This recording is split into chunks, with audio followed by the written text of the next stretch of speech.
Dave Paulides, Can-Am missing. This is Huck L. Berry. Yes, she got her spring cut done. She's looking very bright and white. And she's very comfortable these days because now the house, even though it's like 68 degrees for me, she likes it. Yeah, you're a good girl, Dad. You're a good girl. Yeah, Dad's a good pup. Yeah, she's a good girl. The groomer said she was a good girl. Yeah. Yeah, I know. You don't want me to leave. Just keep scratching, huh, Dad? Yeah. People have been asking, yes, this is Huck is a Great Pyrenees. When she's all cut down like this, she kind of looks like a lab. But doesn't act like a lab. Kind of stoic. It's kind of the way that Pyrenees are. Oh, that's a big yawn. That's a big yawn, yeah. All right, don't forget, we have got the Missing 411 Alaska cruise. Some huge guests are coming aboard, and they are going to give presentations on the ship while we're at sea. And that makes a lot of sense because when you're at sea, there's not a lot to do sometimes. Well, those days are over because we'll be hosting dinners, luncheons, talks. Cruise goes by really fast. It's a lot of fun. The towns that we're going to be at right over here: Juneau, Sitka, Skagway, Victoria. I've been at these places 3 times. They're awesome. And lastly, this is coming up quickly. And you can stream that. You can watch it on Amazon soon after March 21st. And it is going to probably be the biggest movie I ever made. It's huge. And it's about the Washington State National Parks, Mount Rainier, and Olympic. And you can watch my other movies on Tubi right now for free. People say, oh, you never give us anything for free.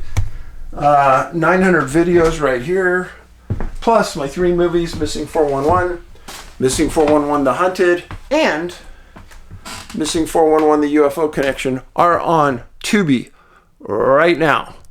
So get over there, watch them as many times as you want. Yes, and 900 videos right here.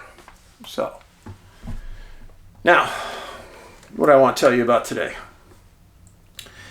If you have been watching my videos in the last couple weeks, I've given you some unbelievably strange disappearances. And today is another one. We talked a couple weeks ago about a missing Michigan student on the Upper Peninsula. Left a bar. People said he was walking out near the ice on a harbor, disappeared. We've heard this story before. Well, that Upper Peninsula of Michigan, filled with high strangeness. I've said this 1,000 times. Michigan, the Great Lakes, Huron, Superior, Lake Michigan. Friends, even you that live in Michigan have come back and told me many times, yeah, Dave, this area is very strange. In my book that I put out with the release of American Sasquatch Man, Myth, or Legend, you can watch it on Amazon. I put out a book with the movie. And in that book is a sheriff's observation of something very strange out there in Michigan. That's all I'll say about it. I've actually met with him. He's a great guy.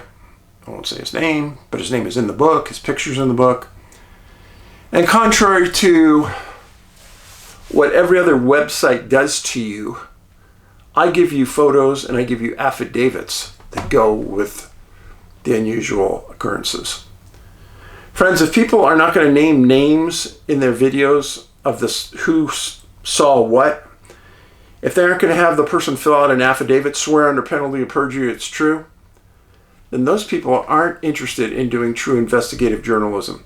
They're only interested in getting you to watch. I'm just telling you the facts. I invest the time to make sure that I've got the facts straight and I've got the story right, which is why I write the affidavit. They read it. If it's wrong, I'll change it, and then they sign it. Northern Michigan. Years ago, I started off telling you about Kinchlow Air Force Base, way up in northern Michigan, northeast Michigan, right near the Canadian border. Canada asked Kinchlow to scramble a jet and intercept a UFO flying over Lake Superior from east to west. They scrambled the jet, and they see it on radar slowly merging. The two come together, they're both gone. A huge search found neither one. Nearly impossible. And they found no evidence of the jet either. Did that go into a portal? Where did it go? Well, that started off my deep interest in Michigan and Ontario. Those areas around the lake, the Great Lakes, freshwater lakes, have intrigued me the entire time I've been on Missing 411. What I'm going to tell you today is another super intriguing story about three people, average, everyday Americans. Took a ride out onto a sailboat, and this is their story. James Thibodeau, 32 years old, Thomas Thompson, 28 years old, and Katherine Brooks, 20, went missing September 4th, 1979, on a Tuesday from Sheboygan, Michigan. Thompson was from Pontiac, Michigan. Thibodeau lived on a place called Union Lake in Commerce Township, Michigan.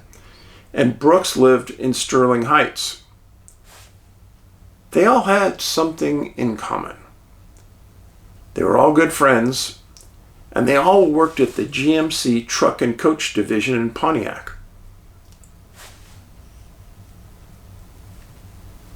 I can't make this stuff up.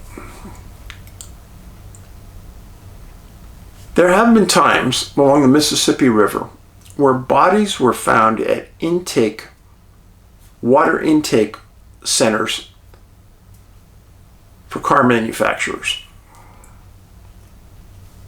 Not making it up. It seems to come up more common than not. Now, these three working for GMC, I know a lot of people in Michigan do work for car manufacturers, so maybe that isn't all unusual.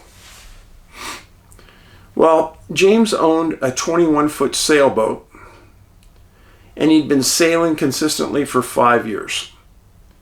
He lived on a lake, took the boat out all the time. Friends said he was good with it.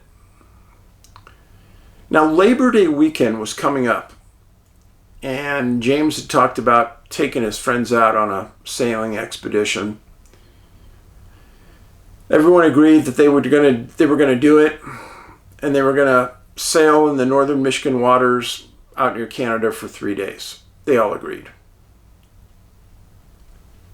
On August 31st, James put the sailboat on his trailer, pulled by his van, drove over and picked up his two friends, and drove to Sheboygan Harbor. They got there, put the boat in the water, and they started sailing. Some friends said they knew that the destination on their trip was Drummond Island. Oh, stop there. Longtime viewers know that I have highlighted a case on Drummond Island where someone disappeared. Oh yes, I have.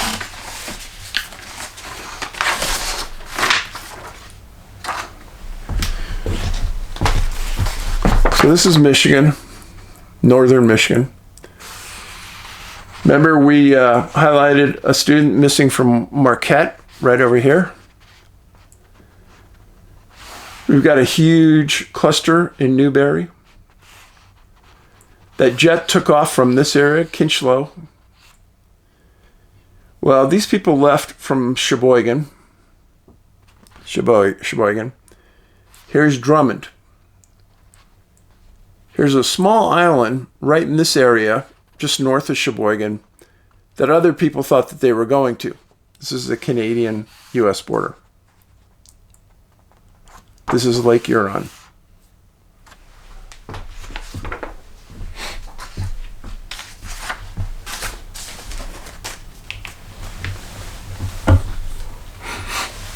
The boat that James owned was called Tripping. So they put the boat in the water, and after this incident came to light, a friend of James's named Jay Legally, who's a really good friend, said that he and James had talked about this trip, and James was reluctant to go to Drummond Island. Legaly's family had a cottage on Drummond, and he was going to be there over Labor Day weekend. So Thibodeau told him, hey, if we're heading that way, I'll call you. You can meet us. We can hang out. But don't count on it because I don't want to go there. The idea was that they were going to stay fairly close to Sheboygan and some other islands. So that was understood. Even though most of the articles at the time said that they were going to Drummond. Legally said it was his belief that they were definitely not going to Drummond after that talk, but they're going to an island called Bois Blanc, which is just north of Sheboygan. All of the locations that we're talking about are in northern Lake Huron. Now, nobody had reported seeing the boat on Lake Huron, other than it being launched at Sheboygan. Now, Katherine Brooks, the lone female on the boat, lived in Sterling Heights, Michigan, and so did her sister, Iris Walker. Now, Iris knew about her sister going out, and she was supposed to be back Monday afternoon, Monday night. And in her own mind, she said, you know, I know my sister's not going to call me that day, but she'll call me Tuesday when she's back at work. Well, Monday night, Iris didn't get a call. Tuesday, Iris didn't get a call. And she figured by late Tuesday, she was going to at least see her sister because her sister always came by her house once a week to do her laundry. She didn't have laundry at her apartment. Well, Tuesday comes and goes. Katherine doesn't come by.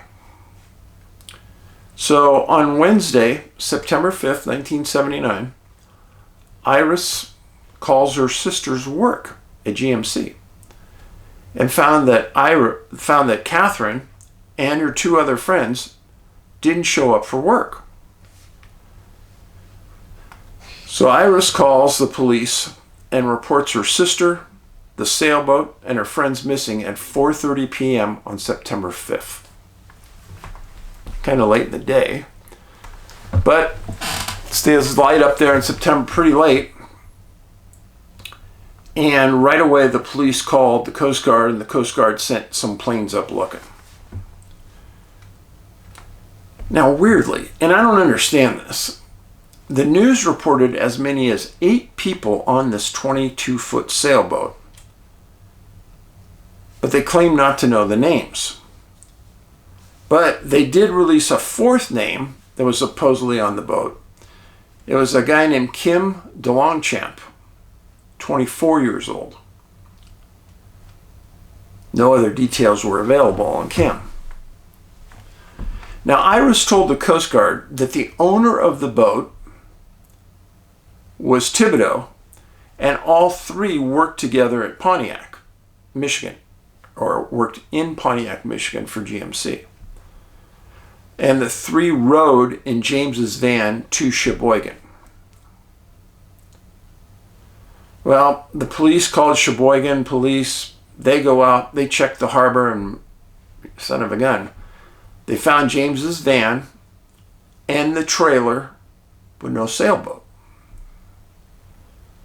The Coast Guard dispatched a 41-foot rescue craft, 2 planes, a helicopter, and a 180-foot Coast Guard cutter, the Sundown. The Sundew, and another 44-foot rescue boat. The commitment being made by the Coast Guard was huge. The reason being is that they had validation that these 3 people took the boat out. It didn't come back. The GMC confirmed they weren't there, and they confirmed that the vehicle that took the boat to the harbor was still parked at the harbor. Now, 21, 22-foot sailboat, that's a good-sized boat. We talked about this before, out of Tacoma.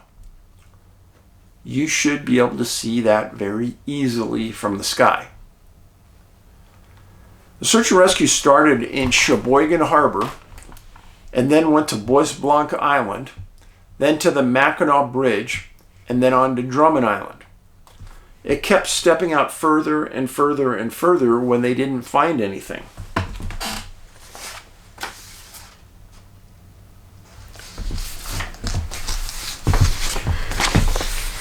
So here's Sheboygan right here. Bois Blanc is right in this area where it says Mackinac City. Mackinac Straits, the bridge. Drummond's over here. And then there's a chain of islands in Canada.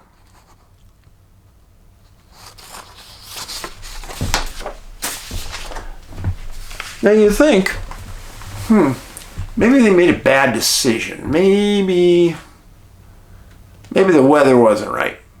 That would be incorrect. The weather was perfect. Extremely light winds, no large chop.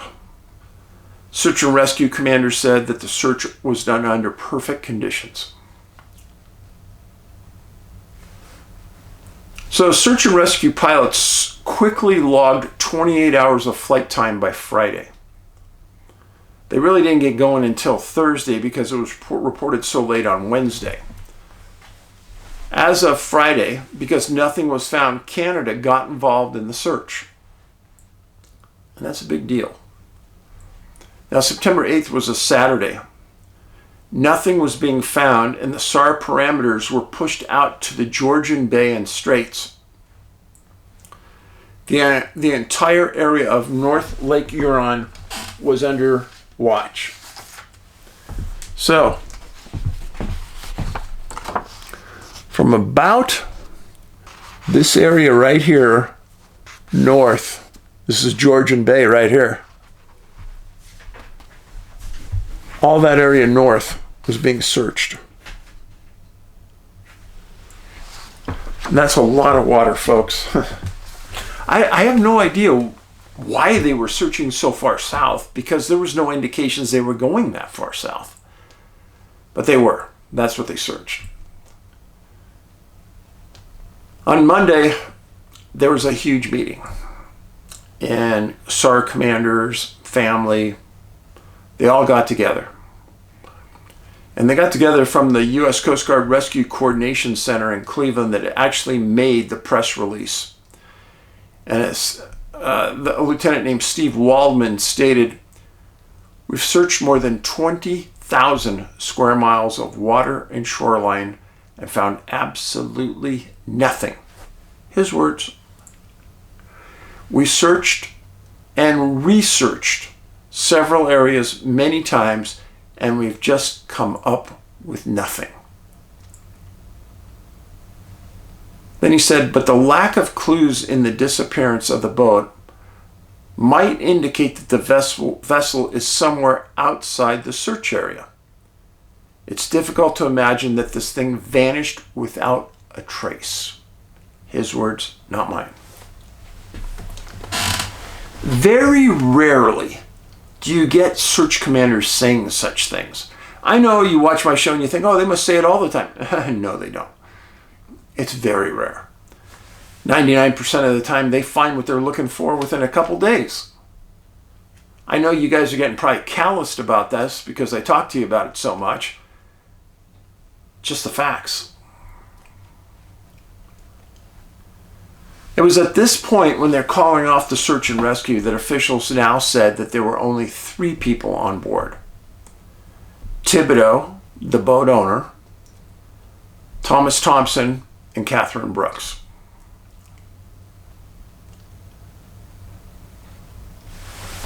Now, Weldman, the lieutenant, said that 2,000 square miles had been searched the latest day. And the search consistently got larger as the search and rescue found nothing. He went on to say, we haven't found one thing to lead us in any particular direction. And then he went on to say that the SAR conditions were ideal. The last thing he said, pay attention, we are confident they aren't in our SAR area. We're confident they aren't in the SAR area. Where are they? Where are they? Family and friends were obviously devastated. They wanted the SAR to keep going. And then when you're a family in this position, you're kind of sitting on pins and needles, just waiting for the bomb to drop. Boat floats in somewhere. Something happens. Weirdly, nothing happens for months. Then, May 28th, 1980. May 28th, 1980. It's about 8 months later. Toronto, Canada officials contact Katherine Brooks' family with very sobering news. They said during the previous week, May 21st, a fisherman saw a body near Half Moon Bay Island and called for law enforcement. Canada went out and recovered the body and the coroner found it was too decomposed to determine the date of death. But they were able to say that the person died by drowning. Isn't that convenient?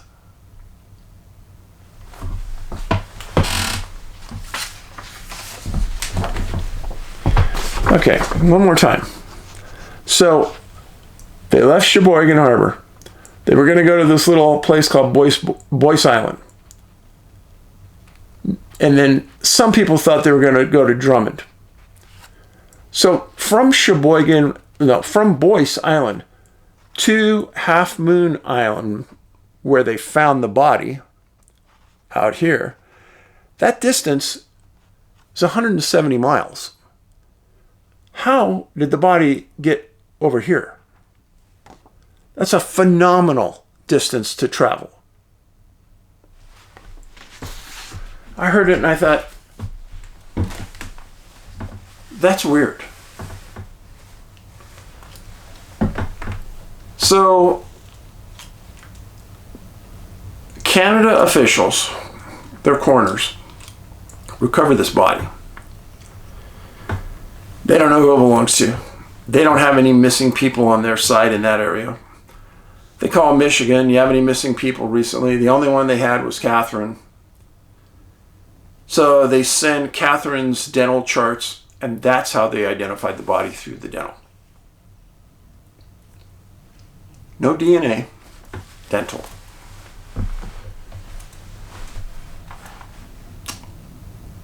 Katherine was the only one of the 3 that was found. I go back to local reports for local consumption. If they can't determine when the body died, and it's that decomposed, I'm reluctant to say that they can determine that she drowned. A little bit about Katherine.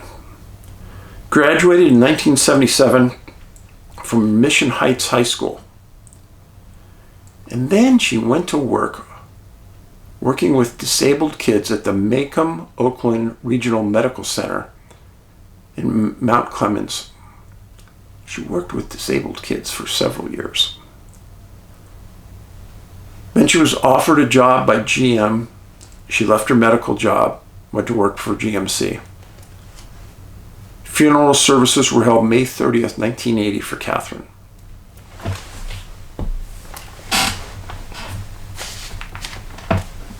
I know some of you get mad when I say it. I don't care. People, this was a really good-hearted person. Very good-hearted person working with the disabled. These weren't people that got into trouble. These were people that worked really hard. Now, there's some really important things on this I need you to pay attention to. The U.S. Coast Guard Coordination Center in Cleveland said it was very odd that nothing was found. No life preservers, no floating seat pads, no oil on the water, no gas on the water, nothing. See, when you go and you sit on somebody's sailboat, you sit on a pad. The pad is also afloat. So if you get tipped over or something, yeah, those are like life preservers. You put them on. Put your hands through the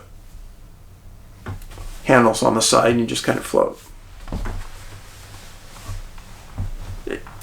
Thibodeau's friend said he was extremely doubtful that he would go to Drummond Island. 2 men, 1 woman went missing, 1 female found. Half Moon Bay Island, 170 miles southeast of Bois Blanc Island, which was their first stop. Half Moon Island, you can look at it on a map, on Google Earth. It's uninhabited. It's in the middle of nowhere. First of all, somebody found the body. That's unbelievable. But they did. How a body got in that location? That's the million-dollar question. Coroner couldn't determine the date of death, but they could determine the cause. So we have a big sailboat that's gone, never been found. No remnants of it have been found. And we have 2 men missing on perfectly calm water. Why didn't they swim?